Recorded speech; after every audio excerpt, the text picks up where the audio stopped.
So what's the big news? I got another car. This is going to be the car that's going to have the LS1 now. Say, what? So, what the hell was I thinking, right?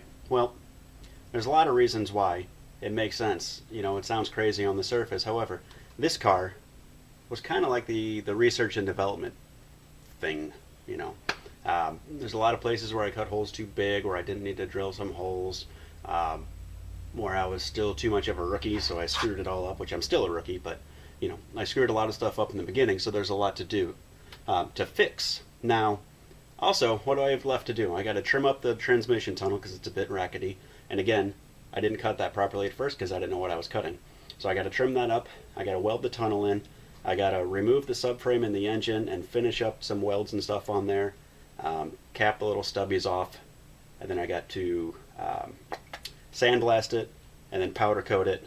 And then I have to finish the transmission mount. I got to weld the little plates inside the interior, and then I have to make up some sort of drive shaft solution, and then the entire interior is completely ripped apart. So I got to figure out what goes where. I didn't take it apart, so I got to figure out what goes where. I don't know how long that'll take, but then I gotta put that back together. And then there's a lot of stuff in the engine bay that I also took out that I didn't need to. A whole lot of stuff. And then the fuel line got kinked. The brake lines going to the back got kinked. The power steering lines going to the back. Or I'm going to remove them anyway, but they're kind of messed up, and it'll make it more difficult to remove. Um, what else is there? A couple welds I needed to finish up that I screwed up in the beginning. Um, and then of course I got to finish just standard engine swap stuff. So I got to do all of that. Plus, I'm not really going for the hot rod look where the engine bay is stripped. I kind of want to make it look like it's sort of an OEM sort of deal. I mean, it's going to be a V8 twin turbo, but I want to make it so when you pop the hood, it kind of looks like it should have been there in the first place. I'm even going to get the GTO fuel rail covers, just because that'd be kind of funny. So this car right here. Also, there's things within the body that some things were better on the new car, some things are better on the old car. So with this new car, I can take the best of both and sort of combine them together to make one damn good car. I spent one day swapping over some body parts that were worse on the new car, that were better on this car, of course. Spent one day doing that. I spent 2 days, because it's a pain in the ass, removing the engine on that thing. And that's it. So now the engine's removed. The engine bay is mostly stripped. I'm going to keep a lot of the stock stuff in there though, so it'll be more OEM looking, and I'm going to be utilizing it.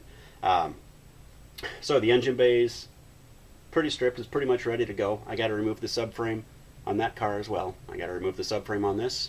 I'll know exactly where to trim the transmission tunnel based on where I screwed up and where I didn't screw up on this one. I know exactly where to place some of the brackets. I know exactly what holes to drill out. I know exactly where to cut. Everything is going to be exactly how it needs to be. Everything's going to be perfect on that car. The interior is 100% there, and it looks great.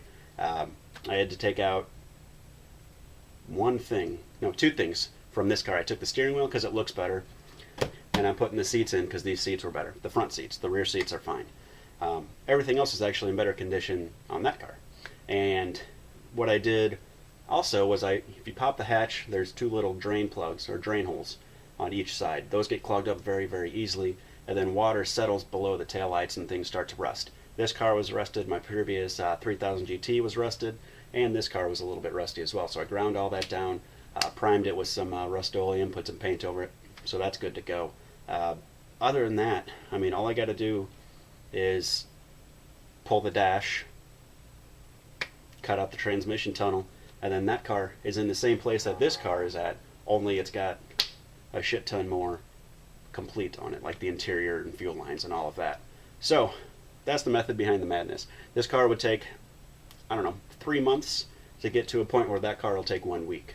So if that makes any sense, that's why I did it. The next video will show you some of the neat things that I'm going to do with the engine bay. I was going to do it with this car anyway, but I might as well do it on that car. Same sort of deal. It's not redoing it, it's just doing it on a different car, so it doesn't really matter. So that's going to be pretty cool. The engine, the subframe will be finished here soon. I was going to combine it all into one video, but that's going to be a 20-minute video, and I didn't want to do that. So here I am just mumbling my ass off, looking like an idiot, but that happens. So, yeah, I'll do a walk around of the car so you can see what I'm all about.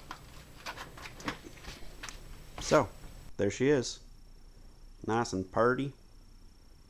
You can see I swapped the rear bumper out.